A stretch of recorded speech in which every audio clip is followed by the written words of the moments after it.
hair মানে চুল, ইয়ার মানে দান, নোজ মানে নাট, আই মানে চট, চিক মানে ডাল, লিপ মানে ছট, টুথ মানে দাঁত, টাং মানে জিভ, চিন মানে চিবুত, থ্রোট মানে দলা, চেস্ট মানে বুট, বেলি মানে পেট, নাভেল মানে নাভি, হ্যান্ড মানে হাত, ফিঙ্গার মানে আঙুল, নেল মানে নট, ব্যাক মানে পিঠ, শোল্ডার মানে তাঁত, ফোরহেড মানে তোপাল, এলবো মানে তুনুই, তারপর আর্ম মানে বাহু, রিস্ট মানে সবজি, লেগ মানে লেগ মানে কি পায়, লেগ মানে কি লেগ মানে পা পা, টোজ মানে পায়, ফুট মানে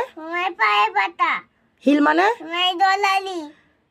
তারপরে ওই স্কিন মানে চাম্মা, ব্রোন মানে